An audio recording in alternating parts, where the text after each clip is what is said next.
Hello. Hello all. We are here today. Our water is just finishing heating up and we're going to drink a bunch of pu'er. We have our two pu'ers for the month, a nuggety Shou Pu'er, 13 Yong de Lao Cha Tuo, and a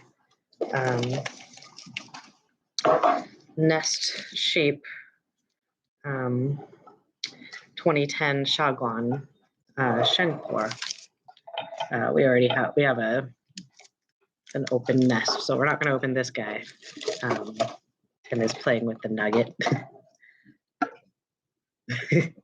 Yeah, we also have very yummy tea snacks of cranberries and mixed nuts because we're feeling a little peckish, and sometimes when you drink a lot of tea, you need to eat a little food.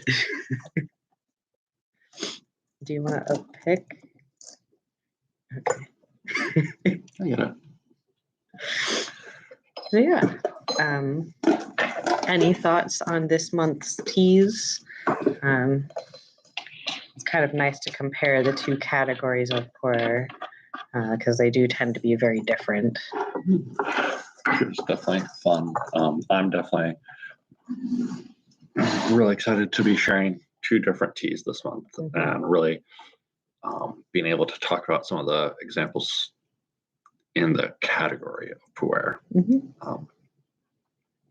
They can be pretty wildly different ones. Like I know lots of folks who like Shou Pu'ers, but do not care for Sheng Pu'er. Yeah, and a lot of that has to do with how sharp Sheng Pu'er is when it's young. You definitely want to age it. Tends to mellow it out. Yeah, there is a question of if opening the wrapper early affects the tea. It does, not drastically unless you're very particular. It just allows more oxidation to happen.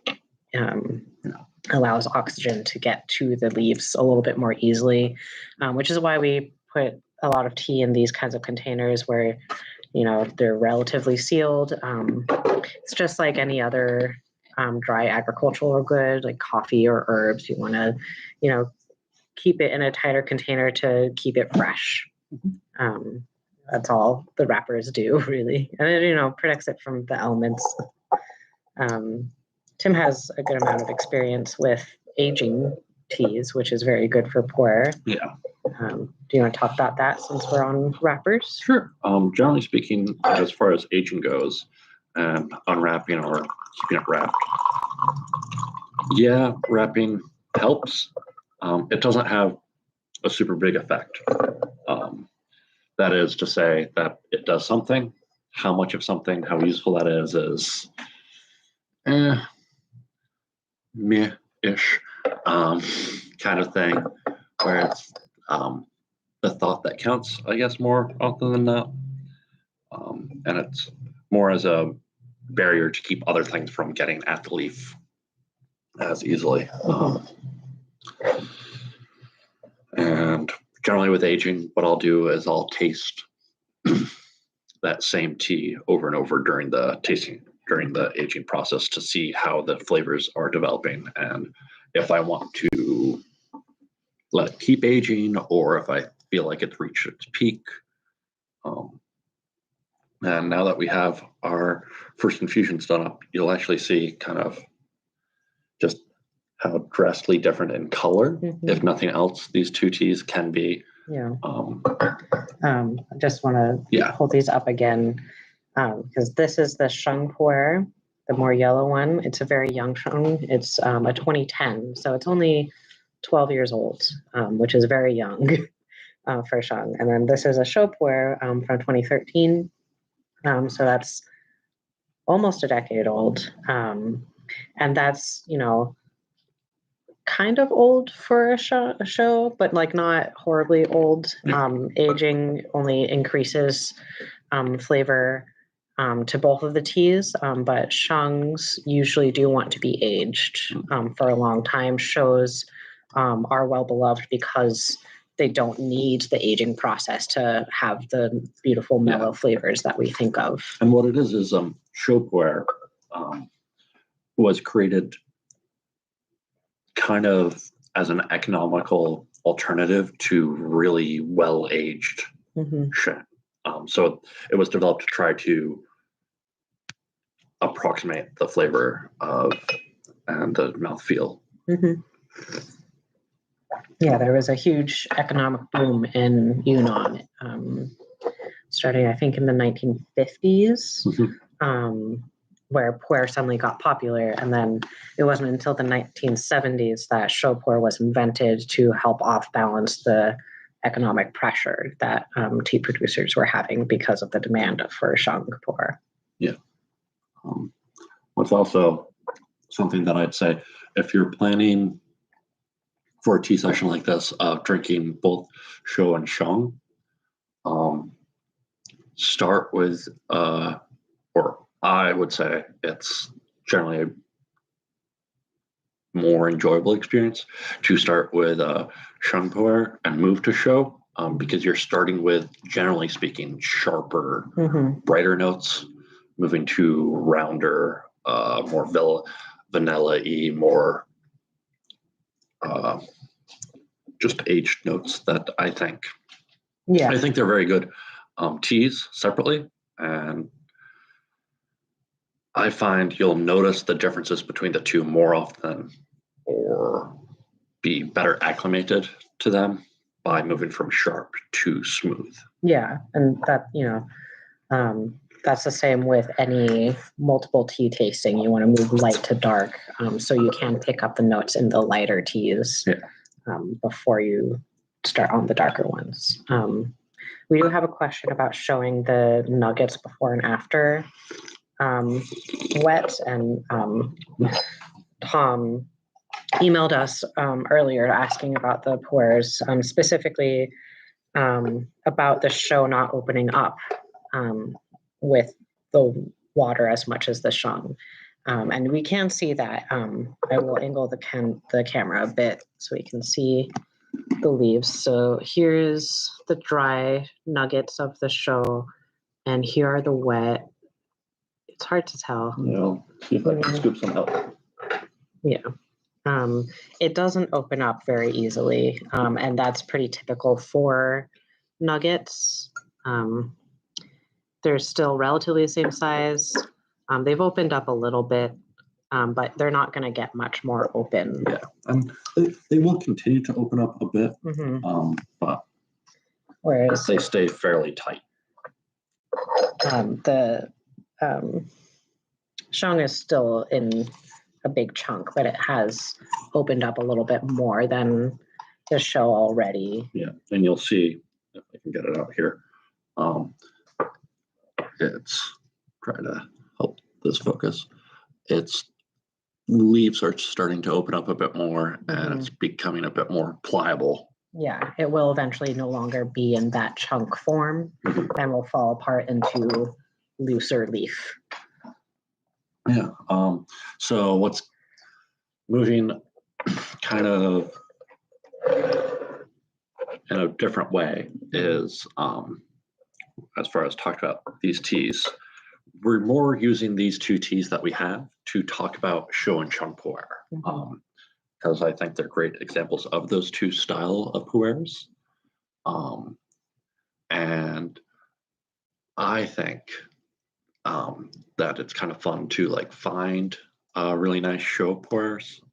I am definitely in the place of folks who really like a nice Shou, or specifically a very well-aged Sheng, but don't like that like sharpness that happens in young Sheng Pu'ers, which this 2010 that we send out is starting to lose now. It's starting to become a little bit more complex. Yeah, it is definitely still sharp, but I have noticed over the past even year, it's gained a little bit more complexity.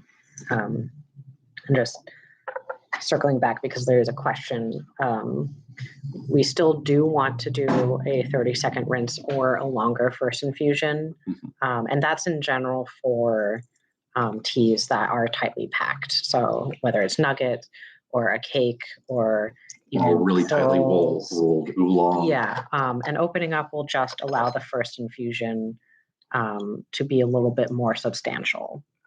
So the Shou Pu'er isn't going to open up fully in its nugget form, but it still will release more flavor after you rinse. We did not do a first rinse for either of these, but we did do a slightly longer first infusion. So to balance it out, you can always play around and see how you like your tightly packed teas. So as we went over in the periodical a little bit, Pu'er is an interesting tea as it only exists coming from the Yunnan province of China. All other teas, no matter what, no matter how pu'er-y they are, cannot be defined as pu'ers, as it is a cultural heritage protected. Yeah. I like to compare it to champagne because it is very much the same context. Like pu'er needs to be produced and grown in a specific region using a specific varietal leaf, the Dadier subvarietal of Assamica. All pu'ers will be made with that, and most teas made in pu'er fashion that cannot be labeled as pu'er are still kind of made with Assamica. Yeah, and that's where you'll start to see on labeling things popping up like Heicha, Heicha, which also kind of, in an annoying way, is also pu'er before it becomes pu'er. It's one of the processing steps. Particularly for Shou Pu'er, which Shou Pu'er comes directly from Liu Bao, a Heicha. Heicha meaning aged tea. Or dark tea. Or dark tea, yeah. But dark referring to it being aged. Yeah. It's one of those fun, complicated situations we get into.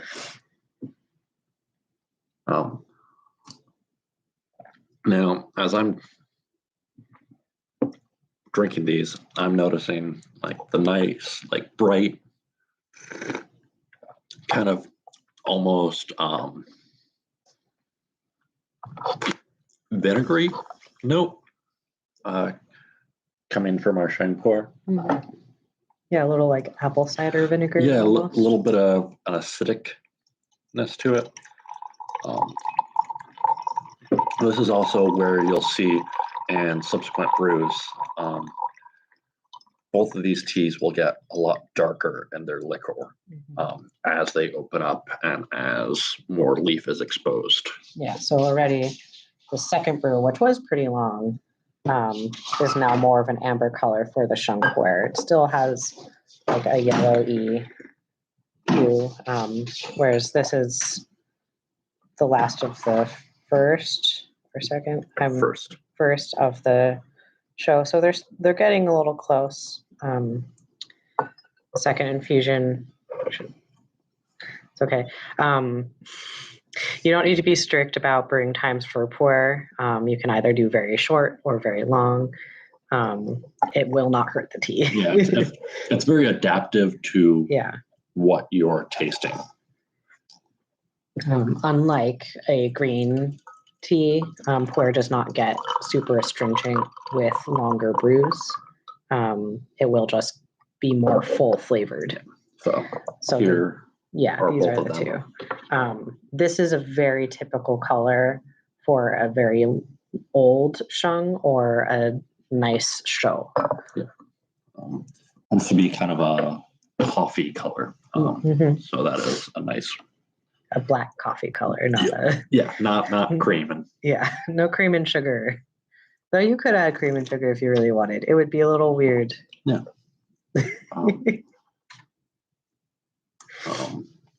So what are you picking up or noticing in our teas, Chase? My palate is tainted by craisins. It's the problem with snacking while you're drinking tea. Yeah. a little farther away then. Okay. Well, so in my cup right now is the show, so I guess I'll give tasting notes for that.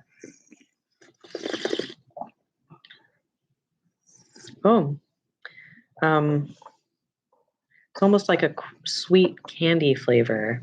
Like I think two of the descriptive words that I used in the article were vanilla and redwood, and those are very prominent here. But there's almost like a sugar sweetness to it in this darker brew. Yeah, what I get is kind of a carameliness, which is that sweet note that you're picking up on. Kind of a leathery, very coaty mouthfeel. So our first brew felt a little thin, a little watery, and now it's becoming more and more viscous, which is also, I think, a good note and a good Shou Pu'er. Yeah. You kind of want to chew on it a little bit. It is a little chewy. We have a note about someone's second infusions and later getting lighter each time. And I think part of that has to do with how much leaf we put on. I was a little bit heavy-handed today. I put in quite a bit of leaf for this small pot, and the leaf to water proportion will very much affect how pu'er acts infusion to infusion, as well as brewing time. So high leaf to low water and long time will get you this really dark color. What will also happen with pu'er, more so than a green or an oolong, is you'll have more of a bell curve and overall color and clarity of the liquor. So you'll start light and sweet, and then you'll get dark and round, and then you'll end up back kind of where you began. Yeah. So it is possible if you didn't quite get this dark, it was because of the ratio of leaf to water, and that kind of would have muddled the bell curve a bit, where the darkest part of it could have been the first infusion. This Sheng is, I'm noticing, a lot sharper on the second infusion. It like attacked the top of my tongue. It almost like has a hairy texture as well with that sharpness.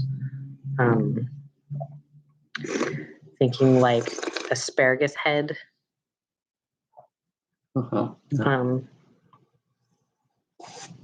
Yeah.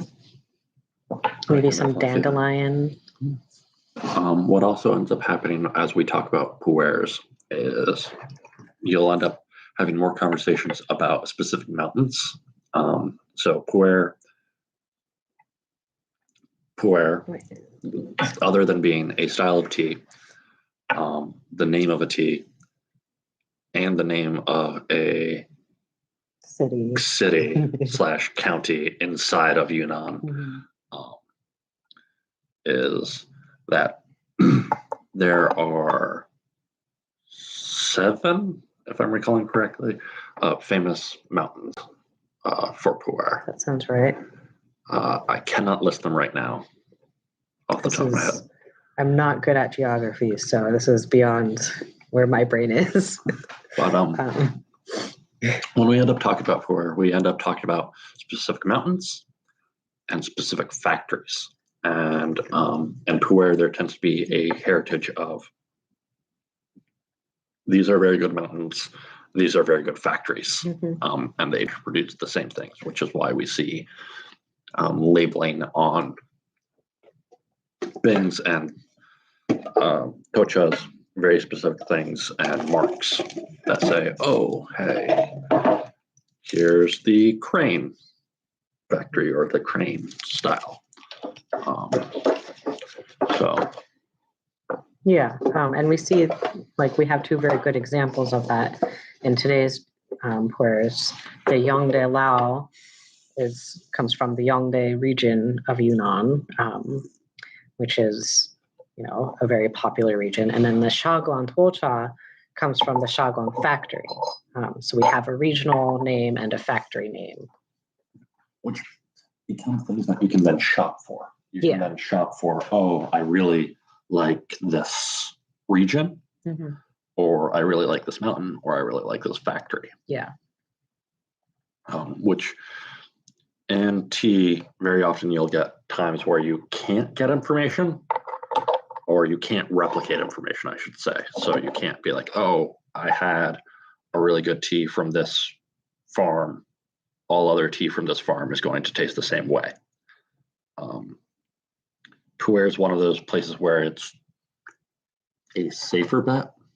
It's not necessarily going to be that, but yeah. Another comparison I like to make to the wine world for Pu'er is it changes year to year. Each vintage is going to be different. So if you really enjoy the 2010 Shaoguan Tuocha, you might not enjoy the 2011. It really is dependent on the year. And that's what makes tea so special sometimes, of like you have a really good year that was very, very popular. And then the next year, maybe it's what they were able to replicate it, or maybe weather conditions made it that the tea the following year isn't as great. It's a really fun agricultural adventure. Yeah. I'm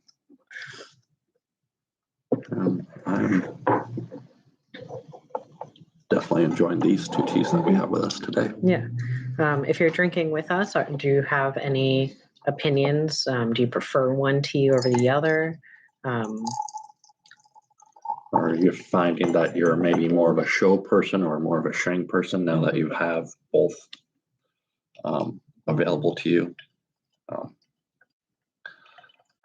I'm definitely, like I said, where I'm at. I'm definitely a Shou or a well-aged Sheng. Where do you tend to lie on that spectrum, Jace? I'm definitely more into shows. I like very sweet things and very earthy things. And Sheng Pu'er to me is a lot like green tea, where I forget how much I like it because I like the other option so much more. But I am really enjoying experiencing the two together today. Yeah. It's really helping me appreciate both for different reasons. Yeah. It is definitely very nice to be able to have these opportunities. Ooh, that is sharp.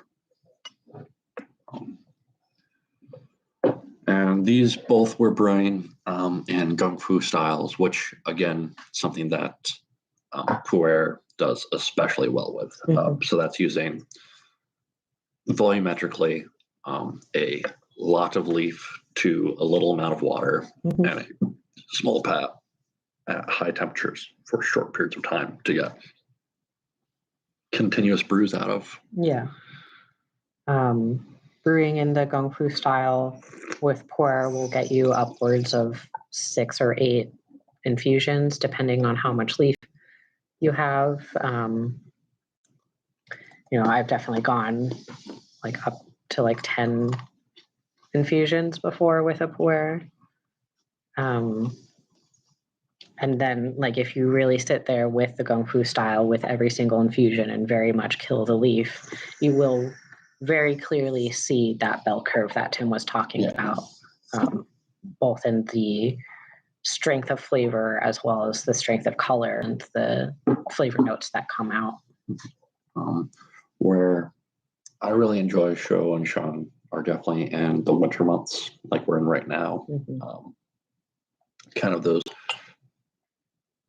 dark, roasty flavors that exist in a good Shou, and then also those bright notes in a Sheng kind of, I think, really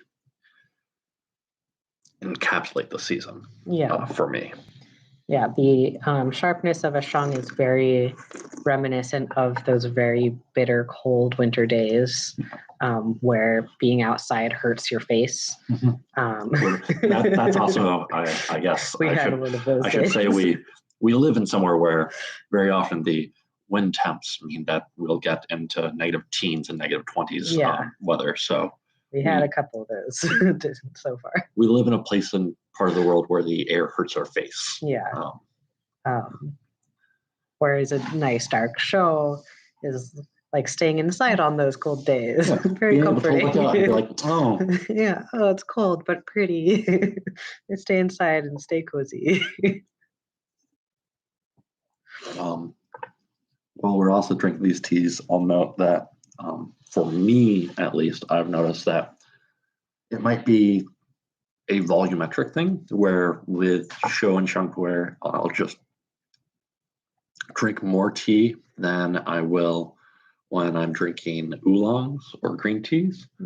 Um, could be that I just like them more, so I drink more or whatever. I tend to get more tea drunk on Shou and Sheng Pu'ers than I do on other teas. So I think because it allows you to have more infusions, that makes it very easy. You know, the pu'er is very much the friend who's your bartender who will just keep giving you drinks. Yeah. It's very easy to get tea drunk when there isn't a natural fast end. Yeah. We're getting some folks in the chat talking about notes of mushroom and kind of woodland feelings with Sheng, which I definitely can pick up on. I get that, and it seems like we've got a pretty decent breakdown of folks liking Shou and Sheng Pu'er, so that's always nice. Yeah,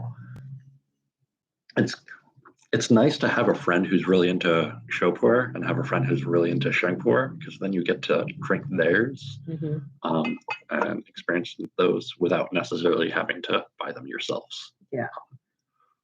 What Tim is saying is make friends who have different tea palettes than you, so you keep trying different teas. That is what I'm saying. Yeah. It's good. It's useful.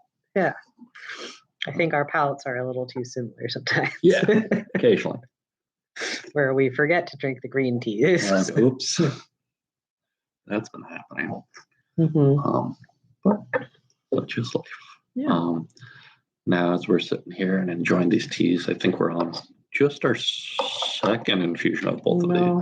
We've had at least 3 or 4. Okay, then this is our third infusion of these. Okay. Right now. And again, we're getting into that like sharpness in the Sheng and a roundness in the Shou. For me, so there's a question asking about feeling more caffeinated from Shou or Sheng Pu'er or something like a black tea. For me, it's kind of the same amounts overall.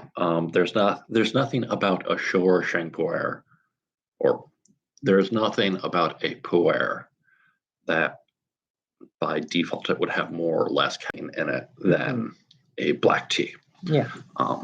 In general, all tea has the same-ish amount of caffeine. Comes down to how you're extracting it. Yeah. If you're to pull everything out of the leaf that you can, you will have basically the same amount of caffeine. So that means either a lot of infusions or one really long infusion, particularly if you're doing cold brew. When it comes to feeling more caffeinated, I think it's kind of easy to feel that way with pu'er, very similar to feeling more tea drunk, because you are physically drinking more tea. It allows you to drink more of it over a longer period of time. It allows you the time to feel the effects while you're drinking, whereas teas that don't have as many infusions in them, you finish drinking before you feel fully caffeinated sometimes. That's fair.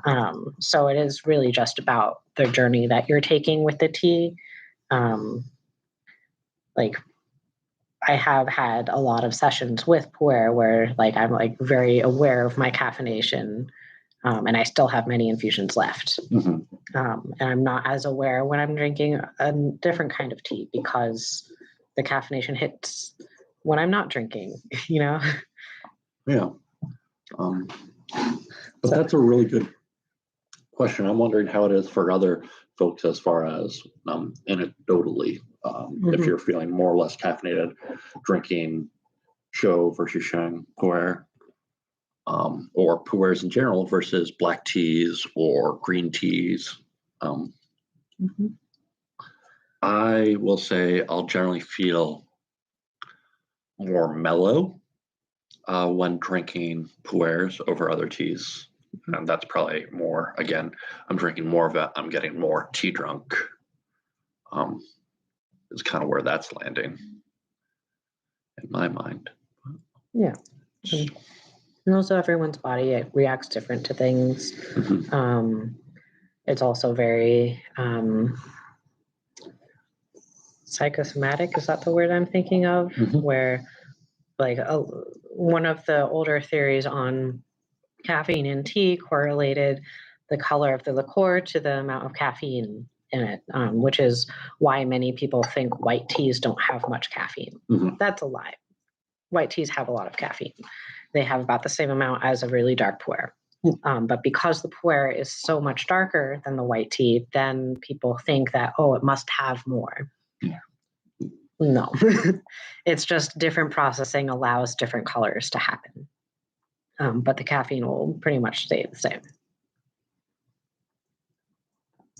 Having some folks talk about not really sure how caffeine feels. Just good point. What does it feel like? I don't know. It gives me energy, I think. Yeah, I think that's it. Like, I kind of know what it feels like because I used to get caffeine-triggered panic attacks. So I know if I'm over-caffeinated, particularly by coffee, I could be a little bit too anxious, too. But who knows? So that's this month's teas with our Shou and our Sheng Pu'er. Looking forward into February, will be February already. February already. Well, we are only in January, but next month is February. That's true. That's how calendars work. Yep.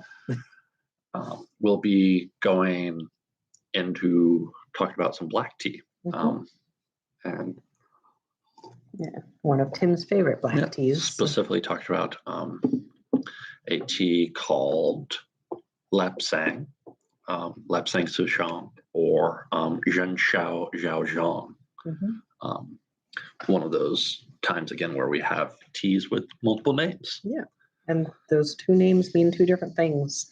And we will talk about that. There's a lot of confusion about that tea in the world. And hopefully we'll shed some light on it. Yeah, hopefully. As always, it is very enjoyable sharing tea with you all. As always, we still have our email available at Lion Turtle Tea. And feel free to shoot us questions or comments, and we'll be happy to go over them via email, get back to you, respond to them via our live chats here. Thank you again, everyone who was able to show up, and everyone in the future who will be watching this as a VOD. And as always, continue having great tea, and we look forward to seeing you next month. Have a good one. Bye-bye.